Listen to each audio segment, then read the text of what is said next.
First of all, I don't make these videos often, but if you'd like to see more videos about Hanja, please subscribe and leave a comment. Now, the purpose of these videos is not to teach you how to read and write these characters. Nowadays, it's not so important. The important thing is to learn the sounds of these characters so that you can recognize them in words that you already know, as well as even in new words that you see. So today we're going to be learning about this pair, 내 and 왜. 내 means inside, and originally it's a picture of a person, that's the character for person, inside of a house, that's the box around them. So in Korean, the word for this would just be an. 왜, on the other hand, means outside, and it's originally a picture of like the moon and doing like divination or like some sort of stuff outside at night. Anyway, it means outside. And the Korean word for that is 바깥. So here are some common words that you'll find that use these characters. Starting with 시내 and 시외. 시 means city, like 도시, like 서울시, the city of Seoul. So 시내 means within the city, and 시외 means outside of the city. So 시외 버스 would be a bus that goes outside of the city. And then again, 시내 would be within the city. Next we have 국내 and 국외.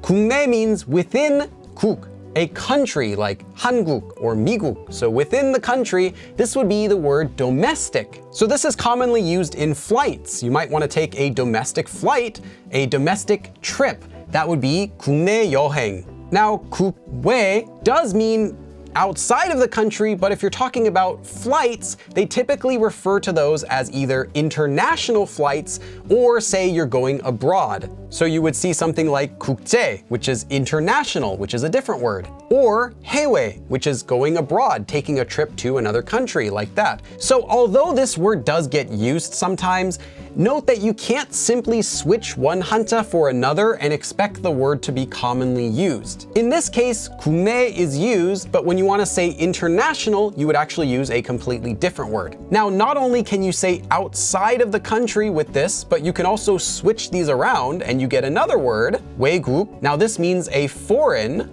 country, literally outside country. And you can also have other words like 외국인, like a person from there, so a foreigner, 외국어, so a foreign language.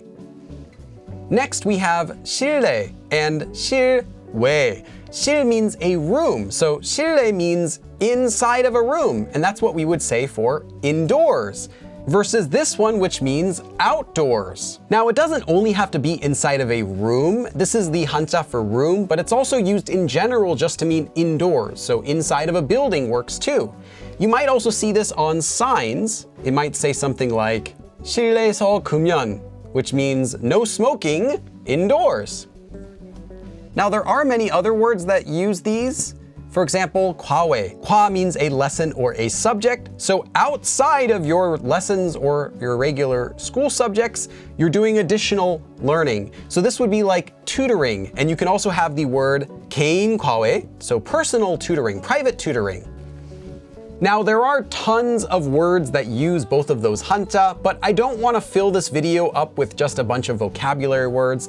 But let's talk about one more really common usage of 왜 that you should be aware of, and it has to do with family titles. 외할아버지, 외할머니, 외삼촌, for example. In this situation, 왜 doesn't mean outside, literally, it actually means the mother's side of the family. So if you're referring to your grandfather and you want to specify, I'm talking about the grandfather on my mother's side, you'd refer to him as 외할아버지, or 외할머니 for your grandmother on that side, 외삼촌 for the uncle on your mother's side, like that. And the opposite of this, it's not 내, it's actually 친. Now 친 doesn't mean inside, 친 means close, like close with someone. So you could say 친할아버지 to talk about your grandfather on your father's side. 친할머니, 친삼촌, like that, if you want to specify. So I think that the reason why Korea uses 친 for the father's side and 왜 for the mother's side is because Korea is traditionally a patriarchal society. So the father's side is considered to be more important, the last name gets passed down through the father, but I'm not sure. And if you know more about that, please comment. I would be interested in learning why they use Qin for the father's side and Wei for the mother's side. So where else have you seen these two characters, Ne and Wei? Let me know in the comments. I am curious to read all of your comments. I like reading them. Thanks for watching, and I'll see you again in the next episode. 그럼 다음에 또 봐!